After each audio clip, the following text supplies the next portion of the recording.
Alright, so I'm Scott from South Florida Insider, and I'm here with Frank from Voodoo Glow Skulls, Eddie from Voodoo, Chris from Voodoo, Brody. Mark. And, you know, you guys have been touring, doing this for a long time and everything. Just, what is it now, ninth studio album coming out? Tell me a little bit about what's going on with everything. Well, I mean, the music has changed quite a bit since the last release of our record, Victory Records. We kind of took a relaxed approach to this one. It took 4 years to release it, and now with digital downloads and everything, the retail music is kind of, I'm not going to say dead, but I mean, it's changed, you know? So instead of just trying to get signed and deal with one of these, a modern record deal from a big label or whatever, we decided to just go back to the basics and DIY, release it on a small independent record label out of LA where we know, will be more of a priority and maybe not sell as many records, but at least we can have a little bit more control of what's going on with the music and stuff, which is something we've always been about. You know? So it's been 4 years since the last release, and it just came out earlier this month, and the reviews so far have been, for the most part, all positive. So just riding on that, you know, we're out here doing it, touring it, supporting the record. And so seeing like the control you guys got with this recent album and stuff, and seeing the I guess acclaim you're getting reviews wise, do you see that as an approach you guys kind of want to stay with down the road? I just think it's better just to take our time and make the best record possible. I mean, we recorded like 25 songs for this record, and we just chose the best 14, and just just relax and just take a relaxed approach about it, and just let us decide what songs were best for the album, and then just go from there.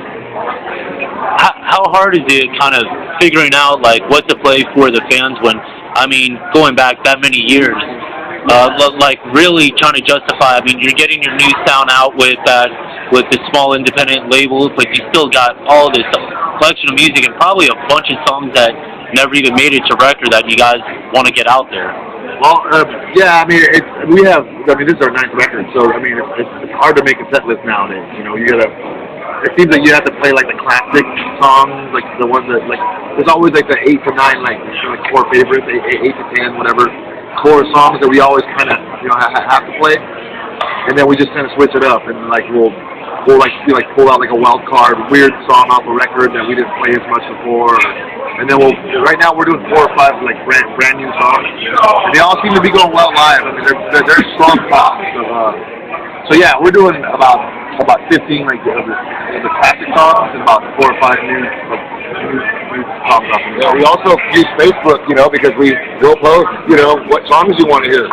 People respond to that. So we try to take notice of that and try to kind of pick what the fans are going to like too. That we definitely tailor our set list around everything, all those elements, Yeah, I mean, we pay attention to what people ask for, the songs and all that stuff. So we always have a ear to the ground and kind of make sure that we know that what people want to see. Of course, that's part of what we do. Big part of what we do. How much does that kind of catch you guys off guard, though? I mean, being that you got that interaction with fans, this was something that, I mean, from starting up on the ground and stuff and everything, there wasn't this social networking. Now that it's there, now that it's more prevalent, I mean, you guys, I'm sure, are hearing a lot of things you would never expect to hear from the fans. I mean, How much does that kind of change the mindset of what you guys are going out and doing? Well, now, through Facebook and social media and all that, people can get a hold of whoever's in charge of that for the band directly. They can get in touch with the band directly. Before that wasn't allowed or available, I mean, when I was a kid buying albums, I couldn't write Iron Maiden and I could write them a letter, but it would probably go through some fan club guy, and it probably would never get to the band. They take like two weeks to get to England, and have to go through all the filters. Now you can just post them on their Facebook, I guess, or send somebody an email, and you might get a response. If it's actually somebody from the band that's running that, then it just makes it easier for people to get in touch with you and interact with the band. And it's weird, but at the same time, we think it's cool. We try to use it to our advantage to make the most mess with that. Yeah, I mean, we started off as a DIY band anyway, so we're already kind of used to all. So So when like when like MySpace and Facebook and all that stuff came out, it was like, okay, like, that's perfect. That's even better now. We don't have to send a cassette anymore to some dude and like send a photo and like, try to get a show. And now it's instant information sharing, you know. How do you think like everything's kind of came together, knowing that you guys have been doing this for so many years? There's so many bands that are, I mean, they just don't have the longevity you guys do. I mean, I know some members fall off for whatever given reason, but one thing standing, there's still Voodoo Glow Skulls are still out there, still out in people's minds, still out there on tour. Yeah. I mean, what's keeping you guys together all these years? Well, first off, we're like a family band. You know? Three of us are brothers, the core of the band, you know. So that helps. You know, it's hard to just not do it when when we still have fun, still do well. You know, like the shows may go off, so it just makes sense to keep on doing it. And it's pretty easy to keep it together. Yeah. I mean, we've gone back to like, some of us do things on the side. We obviously we don't do this year round like we used to when we were younger, but you know. Some of us go back and dabble in what you would say, I guess, normal everyday jobs or whatever, and we have our own things inside. And I guess now it seems like we can do it when we want to do it. You know, so we took about 4 years to make a record, and it just kind of came out because we wanted it to come out. We just finally kind of said, okay, let's just do it now. So it's time to play more shows again. You know, but I mean, we took a break from going on like getting big tours for at least about 2 years. You know, we kind of took a break and just kind of stayed close to home and played shows still, but like no big tours. You know? And then after dealing with like everyday normal jobs or whatever, just whatever we do on the side, everyone has their own thing. You get more satisfaction just playing music and providing the entertainment and making people happy for that one night or whatever, you know. So I think all of us have that common agreement that that's what motivates us the most, you know. I mean, if people weren't coming to the shows and it was bad or just trying to keep something alive that obviously was dead, then it would be obvious and we wouldn't be out here doing it. But I mean, the music is still very much alive. And yeah, I mean, it's been the opposite. I mean, it's been a pretty successful tour. You know, I mean, for what we do. I mean, we're not a commercial band or anything. The shows have been full and packed out for the most part. That's great. I mean, there's no financial backing of this tour. There's no big label. There's no big management. It's just us. So I mean, the fact that the shows have been doing well is amazing. How crazy is it knowing like songs like No, we're not even ready yet. We'll be ready in a few minutes. How crazy is it knowing that songs like Shoot the Moon still are like songs that like are on like everybody's collection and stuff? I mean, that many years down the road that you still got that. I mean, like growing up and knowing that, like even myself, like that's still part of my collection. Right.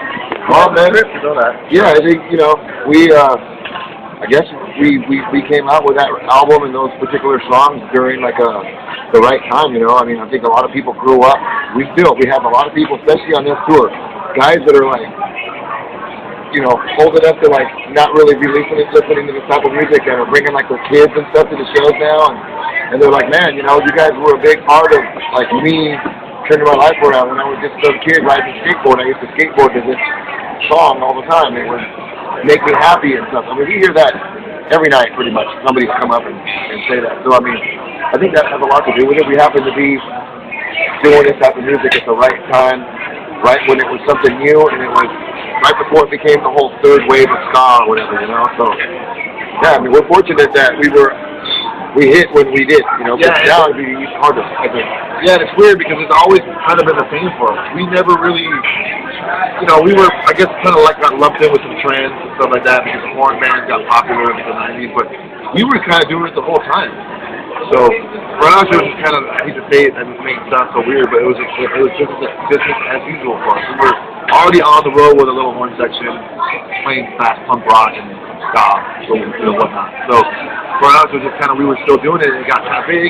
You kind of waited to see the whole thing, and it's still here, Same band, pretty much, same style, same old songs, and a few new songs, The cool thing on that, notice especially that with this tour, is that we added samples in between songs, like before and after.